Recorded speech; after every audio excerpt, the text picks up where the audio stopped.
Okay, Bismillah ar-Rahman ar-Rahim. Peace and blessings upon the Prophet. I guess we'll go ahead and begin. I'd like to thank Dr. Chris Hoff and Dr. Jawad Shah for organizing this really relevant conference. And I've actually learned a lot, and I really feel like I'm not a scholar, I'm just a student, so I've learned a lot from this conference.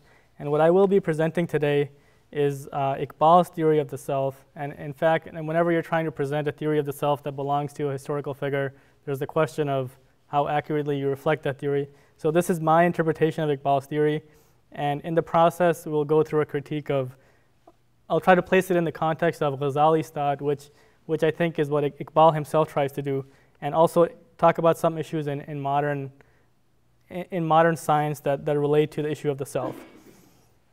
So the issue that Iqbal begins to talk about is the self, and he places this at the center of his philosophy, which is really something that's unusual in recent modern thought.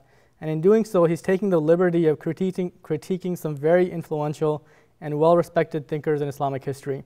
And he urges the modern Muslim thinker to re-examine Islamic intellectual history based upon the current state of knowledge. So he writes, for example, the task before the modern Muslim is therefore immense. He has to rethink the whole system of Islam without completely breaking with the past. He writes, the only course open to us is to approach modern knowledge with a respectful but independent attitude, and to appreciate the teachings of Islam in light of that knowledge, even though we may be led to differ from those who have come before us. So this is the spirit of Iqbal, and therefore this will be the spirit of this talk. So if we criticize some otherwise people that we respect, that's part of this project. So Islamic theology, according to Iqbal, primarily focused upon, as expected, upon the divine attributes and upon God, as any theology would do, I guess. And the center of human consciousness never really becomes a center of focus for the Muslim intellectual. So he writes, it's surprising that the unity of human consciousness, which constitutes the center of human personality, never really became a point of interest in Islamic history. And the only field within Islam which centers upon, which makes the self its center is Sufism.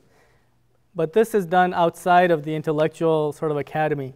So he writes, for example, devotional Sufism alone tries to understand the meaning of the unity of inner experience, which the Quran declares to be one of the three sources of knowledge, according to Iqbal.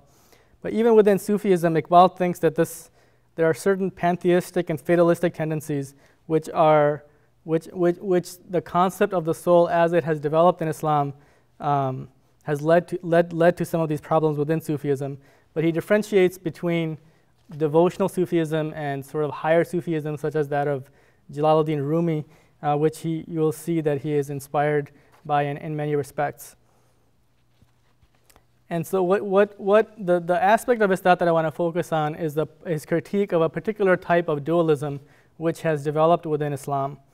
And he thinks that this dualistic perspective, which he claims has developed within Islam, is not true to the spirit of the Quranic revelation and to the Islamic concept of man, and in fact has led to many unintended damaging consequences for Islamic civilization.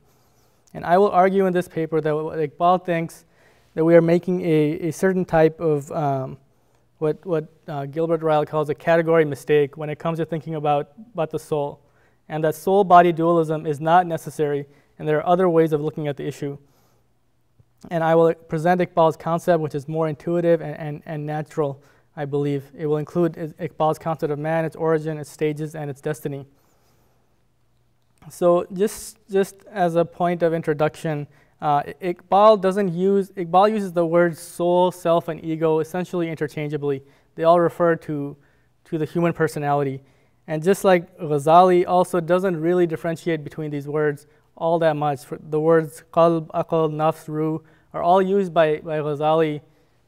He has two meanings for them, the literal meaning and then the second meaning, which essentially means the human self. And so in my talk, these words are all, even though we know a lot more about them now, they're essentially interchangeable for this purpose. So Iqbal thinks that this particular dualistic tendency which has developed in Islamic thought has had the effect of downgrading and diminishing the status and potential of man. And of course, part of this has to do with the worldview in which Iqbal finds himself in, or the times that he finds himself in. At the end of colonization, he's trying to breathe some fresh air into the Muslim world to make them rise up and so forth. But there's also a deep philosophical critique that Iqbal engages in of the Islamic tradition. So what Iqbal tries to do is, first he defines what are the fundamental characteristics of man. What are the concepts that we must understand from the Quran that the human person has to fulfill. So this one, in these, I think I will disagree. Well, Iqbal will disagree a little bit with your thought of human beings being the chosen of God, and he uses the Quranic verse. Afterwards, his Lord chose him, Adam, for himself and turned towards him. So man is then honored to be the chosen of God. And furthermore, man has the potential to become the representative of God on earth. For example, Allah says, the Lord said to the angels, verily I am about to place one in my stead on earth. In another verse, and it is he who has made you his representatives on earth. So he's referring to the human person in a very honorable way, in a way that has tremendous potential of becoming the representative of God, which for Iqbal is the highest status that the self can reach. And furthermore, one of the most important aspects of Iqbal's thought is free will. And the third aspect is that man is the trustee of a free personality. In the Quranic verse, verily we propose to the heavens and to the earth and to the mountains to receive the trust, but they refused the burden, and they feared to receive it. Man undertook to bear it, but has proved unjust and senseless. And in this, there are several other verses that he quotes. For example, the truth is from your Lord, let him who will believe, and let him who will be an unbeliever. If you do well on your behalf, it is you who do well, and if you do evil against yourselves, you will do it. So what Iqbal is essentially doing is similar to what Ghazali had done for God, he's doing for man. So what the Muslim theologians had done for God was essentially define what are the essential characteristics of God that we must preserve. For example, they identified divine free will and divine power when looking at the Islamic philosophical tradition. And Iqbal thinks that in doing so, they neglected what are some of the essential characteristics of man. They never were able to reconcile the two together. So let's see how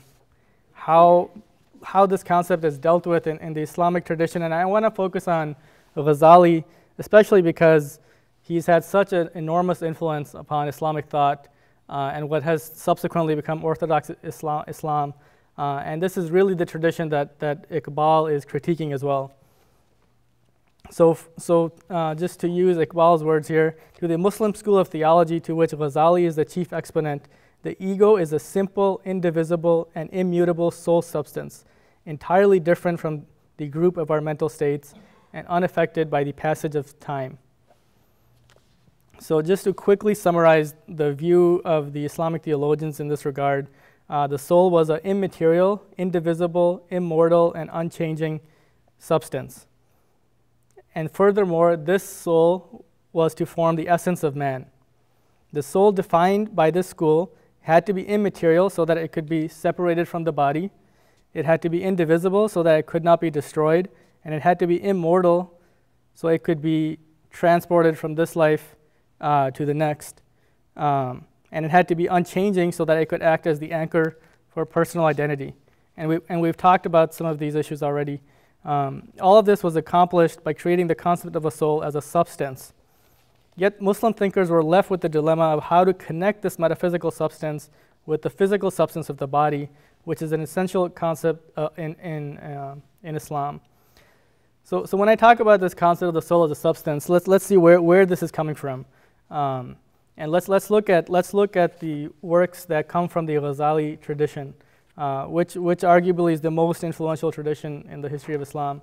So one of the chief contemporary scholars of Ghazali of our times is Dr. Naqib al-Attas. He's head of the Islamic Institute of Thought and Civilization in Malaysia as part of the International Islamic University there, and I had actually had the honor to work with him a little bit. This is what he says: man has a dual nature. He is both body and soul. He is at once a physical being and a spirit.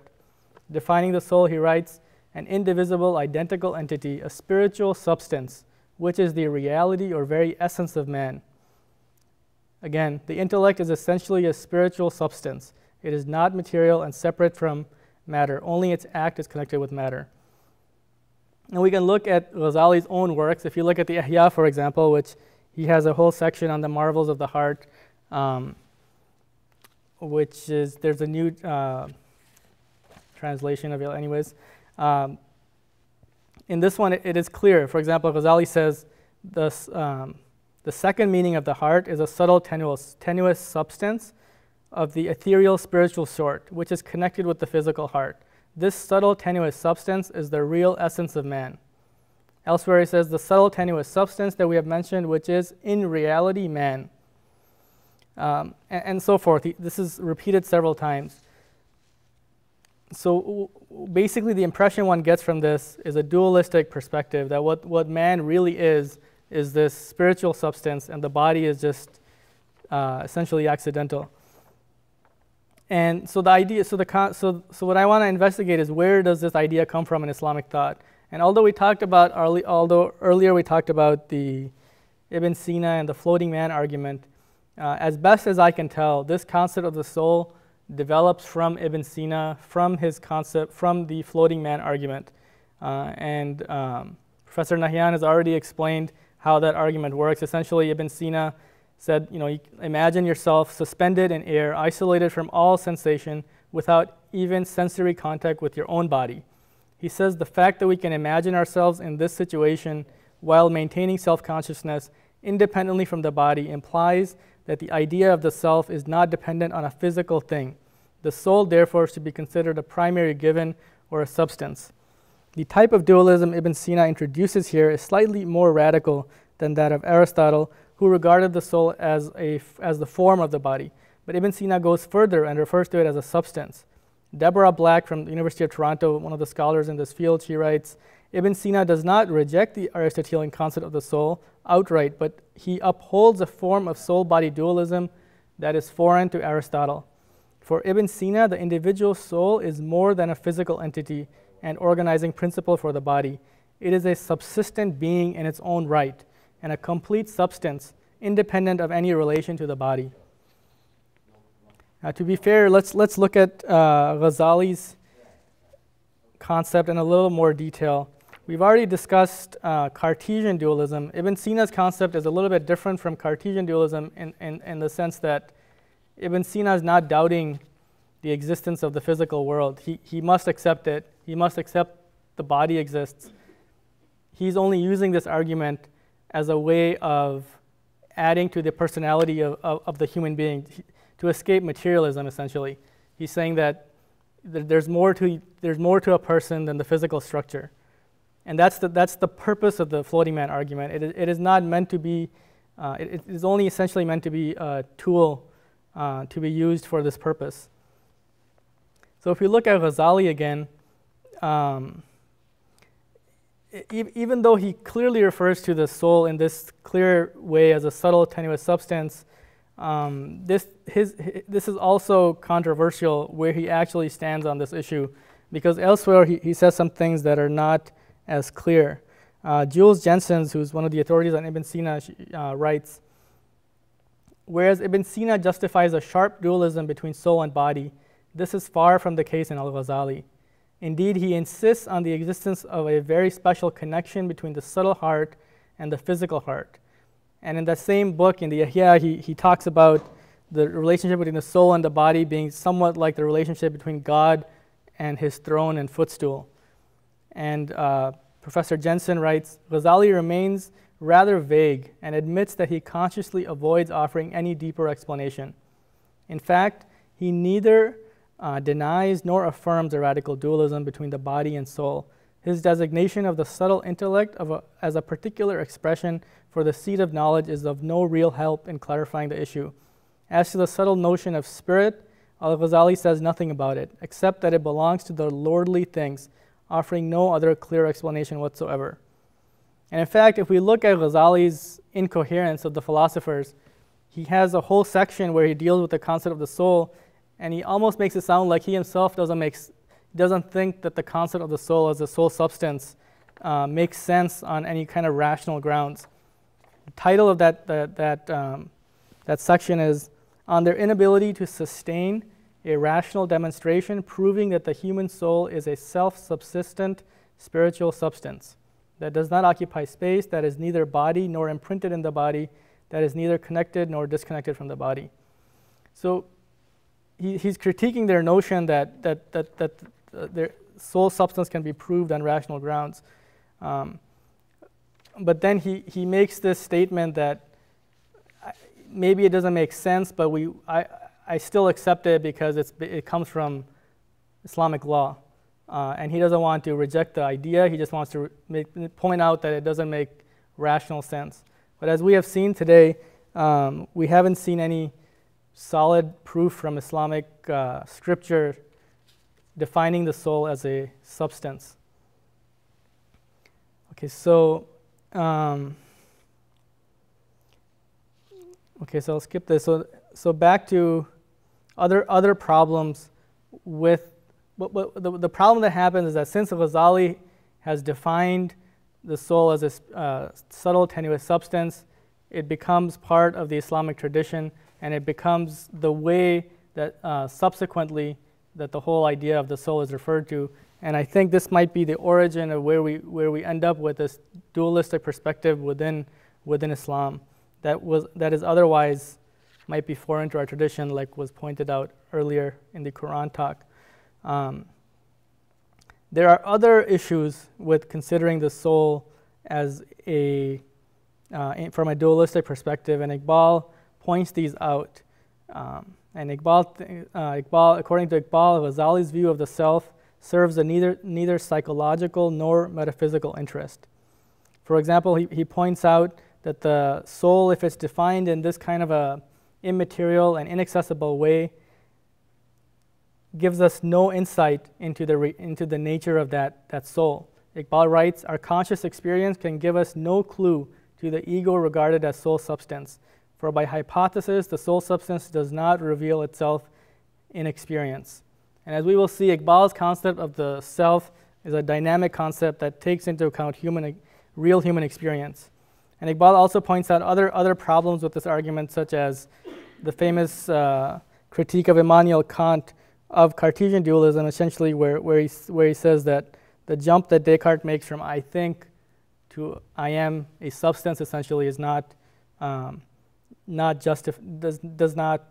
has no clear philosophical proof. And he also says that, for example, the soul as an indivisible substance does not really prove its indestructibility, since it could just sort of phase out over time. So the purposes for which the soul substance is being used for is placed in doubt by Iqbal, and he goes on to point out other problems with connecting this soul substance with the body, and these are well-known problems in philosophy, such as those of parallelism and interaction. And this is what we have seen all day today, is this problem of interaction between the body and the soul. And a lot of this, according to Iqbal, as we will see, arises from our concept of the soul as a substance which needs to interact then with another substance called the body. And in contemporary science, like we have also discussed today, there are additional problems regarding the soul from this dualistic perspective. So in neuroscience, for example, we know that consciousness is closely connected with the central nervous system. And we know, like Jawad was pointing out, that certain types of brain damage affects our consciousness.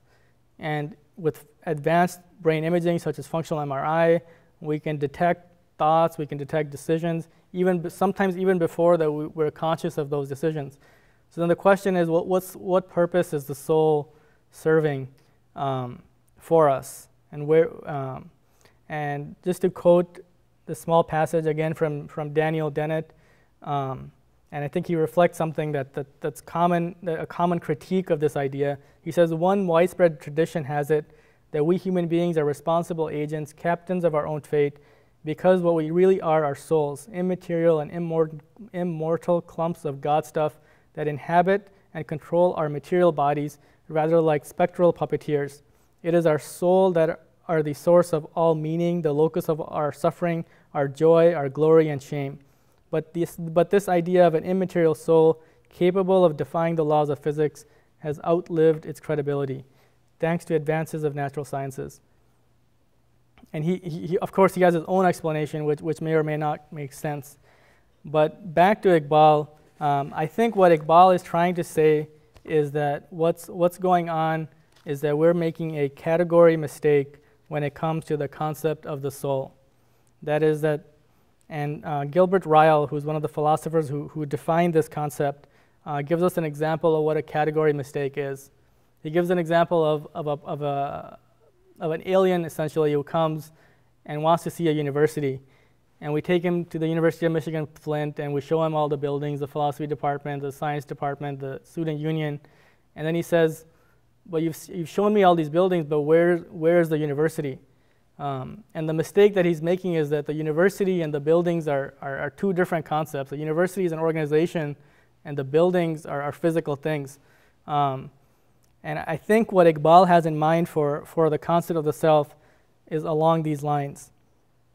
So let us then review what Iqbal's concept of the self is and how he thinks it all fits together. Iqbal's concept of the self is one that is based upon action, and he uses this verse, which we have talked about extensively today, in a particular interpretation, which I guess he may or may not be right, given what we know now. But what he says is, the verse in the Quran states, and they ask thee concerning the soul. Say, the soul proceeds from my Lord's amr, command, but of knowledge only a little to you is given. And what Iqbal differentiates here is between the creation of the soul and the creation of the rest of creation, of the body and other things. And he says that the word that God uses for the soul is amr. And amr is a word that's a functional word that denotes direction, that denotes command, whereas khalq, which is the word used for creation of things, is a word used for bodies. And the other thing that he points out, so he writes, for example, that the ego is present as a directive energy and is formed and disciplined by my own experience. He continues, life of the ego is a tension caused by the ego invading the environment and the environment invading the ego. So in his conception, the soul is not necessarily a substance, but I guess similar to Aristotle, or similar to the concept of power we talked about. It's what holds the person together. And he points out further, to further emphasize his conception of man as an individual. He says, the personal pronoun which God uses here, Rabbi, my Lord, used in the verse, implies that the soul is individual and specific. He quotes another verse, every man acts after his own manner, but your Lord knows who is guided on the right path. So for Iqbal, my real personality is not a thing, but it is an act. My experience is only a series of acts, mutually referring to one another and held together by the unity of directive purpose. So again, for Iqbal, what we is our ability to act, our ability to exercise our free will. And he gives the example, he says, when I take up a book from my table, my act is single and indivisible. It is impossible to draw a line of cleavage between the share of the body and that of the mind in this act. Somehow they must belong to the same system. According to the Quran, they do belong to the same system. To him belong khalq, creation, and amr, direction. How is such a thing conceivable? He writes, we have seen that the body is not a thing situated in an absolute void. It is a system of events or acts. The system of experiences we call soul or ego is also a system of acts. This does not obliterate the distinction between the soul and the body, but it only brings them closer together. Another explanation from Professor Absar Ahmad, who describes Iqbal's concept of the self. And Iqbal differentiates between or he believes that there are two aspects of the self, an efficient self and an appreciative self. And about the efficient self, which is based upon our experience, this is what he writes. The self in its efficient aspect does not depend on any obscure or hidden core, but depends on what it does, has done, proposes to do, or is able to do. The self is revealed in its action. It reveals itself and constitutes itself by acting. It is nothing before acting, and it remains nothing if the experiences cease completely. One is not given a ready-made self in this sense. One creates oneself daily by what one does, what one experiences. Our behavior is not an expression of our efficient self, but the very stuff which constitutes it. From the side of the efficient self, then, what holds experiences together, what gives us personality, is not a substantial bond, but a functional one, a coordinated structure of activities. Being never a finished product, the efficient self is always in the making. It is formed throughout the course of its life. The efficient self, so to say, has no aboriginal nucleus of its own that exists prior to its action. It arises and takes on existence as it acts. It undergoes experiences. So for Iqbal, the only relevant concept of the self is the concept of the self that we experience, the choices that we make, and this is what will build ourselves, and this is what eventually we will be responsible for. And we'll discuss some of those issues in a second about what he thinks is the destiny of man. Okay, so again, I think that Iqbal's view is in some way not very far off from the naturalistic interpretation that, for example, again, Dennett engages in. And just to quote him again, he writes about the human self and the moral agency, which we assume is part of the self. He says, you have to distribute the moral agency around as well. You are not out of the loop, you are the loop. You are that large. You are not an extensionless point. What you do and what you are incorporates all of these things. So in other words, instead of trying to look for the soul as a separate substance, what the soul is exactly who we are. It is something that is accessible. It is something that we experience. It is not a mysterious substance. And if we look at the itself in this way, a lot of the concepts within the Islamic tradition, in the Sufi tradition, but also in the mainstream Muslim tradition, that have to do with the development of the Muslims of the self, for example, through various stages. We've already talked about the nafs, and these can be then thought of as stages of the self, as one builds oneself by one's various experiences based upon free choice. And Iqbal then goes on to point out these three stages of the self that one must go through to achieve its ultimate potential: obedience, self-control, and the final stage of divine becoming the representative of God on earth. And the next question that arises then is, how does Iqbal then explain the immortality of the soul? What does Iqbal think is the destiny of the soul, which is, for many philosophers, the reason the concept of the soul was even necessary to be created. And for that, Iqbal offers this explanation about what the destiny of the soul is. And he has three concepts here to consider. First one is that the ego has a beginning in time. It did not exist, the emergence of the spatio-temporal order.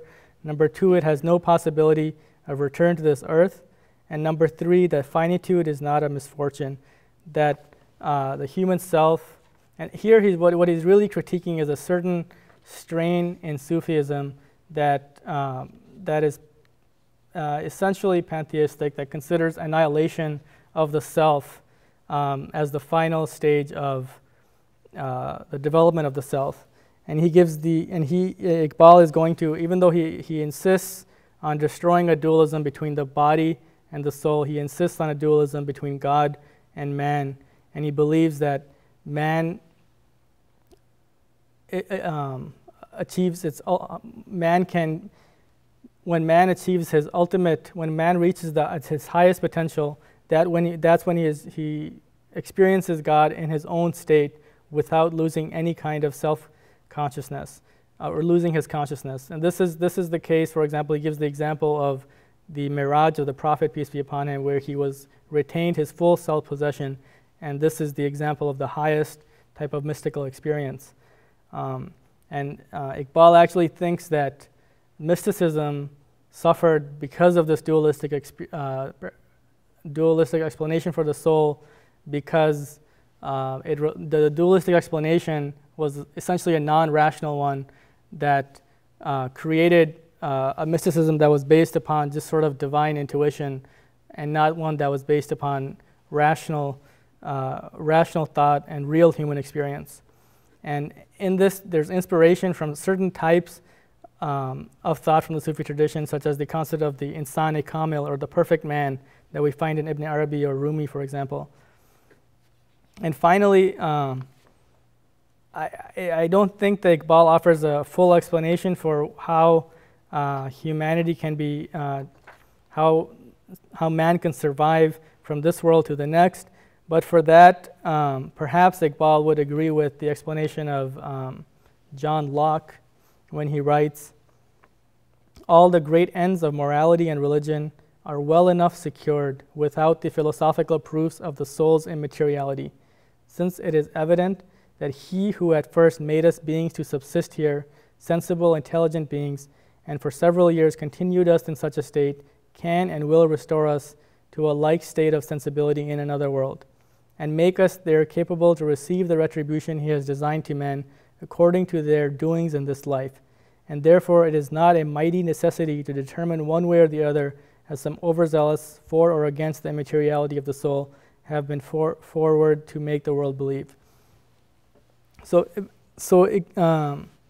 Iqbal then simply relies on God's ability to do this without providing a specific philosophical explanation for it. But part of this also has to do with the fact that Iqbal doesn't provide a complete theory of the self. He thinks that this is something that's open to scientific investigation and might be open to certain types of investigation that are different from natural science, such as psychology, for example.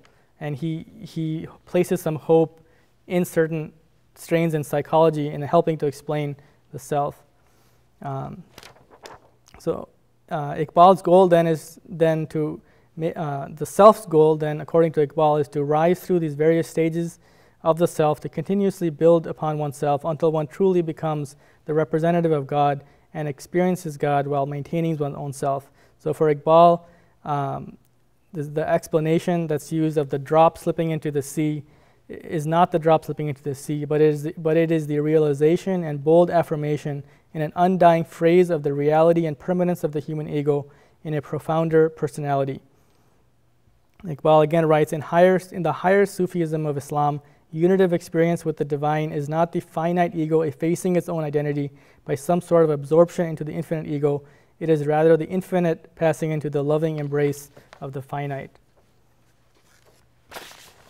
So essentially, I've tried to summarize Iqbal's view. I'm not sure how successful I've been, but in conclusion, Iqbal presents the concept of the self, which, while preserving the essential concept of the self in Islam, and is providing a theory which is true to the Quranic spirit, but is also compatible with modern science. To summarize his view, the self is a dynamic concept. It is built upon experiences. It evolves by the exercise of free will. The self is given a special status by God, and its ultimate destiny is up to that individual self, which never effaces and can reach unlimited heights. I think this concept is done a disservice by labeling the self as simply as a spiritual substance. And that's it. Thank you.